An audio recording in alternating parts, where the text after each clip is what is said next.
আর আমার ছাত্র ছাত্রীদের গায়ে গুলি কেন, তার বিচার বিধাতা করবেন, তার বিচারের জন্য আমরা নেমেছি। প্রতিবাদ করলে আপনি আমাদেরকে বলবেন রাজাকার, রাজাকারের বাচ্চা, এটা প্রকাণ্ড গালি, যত্রতত্র দেবেন না।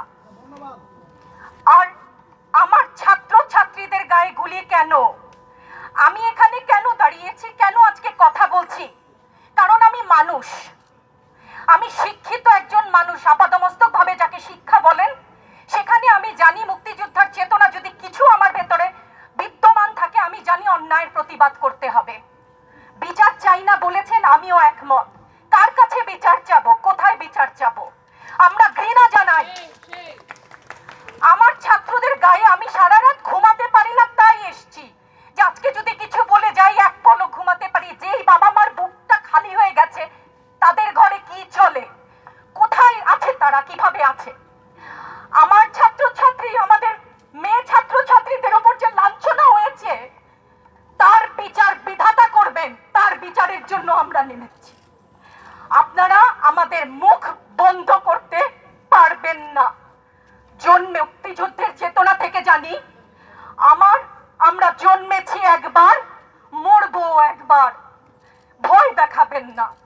ছাত্রছাত্রীদের উপর জুলুম বন্ধ না করলে পরিণতি ইতিহাস বলে দেয় কারো জন্য ভালো হয় না। তো অনুরোধ করছি, সেটাকে আমার দুর্বলতা ভাববেন না, সেটা ক্ষোভ, সেটা আমার ঘৃণা।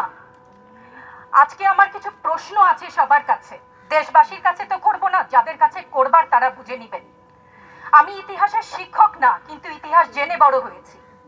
আমার জন্ম ৭১-এর পরে, কিন্তু বই খাতা থেকে সরাসরি যুদ্ধে, ভাষা আন্দোলনে যারা অংশগ্রহণ করেছিলেন তাদের কাছ থেকে শোনা শিক্ষা থেকে জানি মুক্তিযুদ্ধের চেতনা কি, ভাষা আন্দোলনের চেতনা কি ছিল। মুখের ভাষা বাংলা বলতে পারি, সেই জন্য বোধহয় ভাষা আন্দোলনের শহীদরা শহীদ হননি। আমার কথা আমি বলতে পারবো না, আপনি তুলে নিয়ে যাবেন। প্রতিবাদ করতে পারবো না, ভিন্ন মত প্রকাশ করতে পারবো না, আপনি আমাদেরকে রাজাকার বলে গালি দিবেন। রাজাকার শব্দটা প্রকাণ্ড একটা গালি, যাকে তাকে দেবেন না। আমি অনুরোধ করছি না, আপনাদেরকে বলে দিচ্ছি।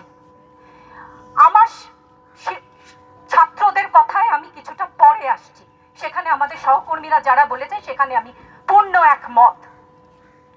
আমাকে একটু বলে দেবেন আপনারা, মুক্তিযুদ্ধের চেতনা কি ছিল দেশের হয়ে?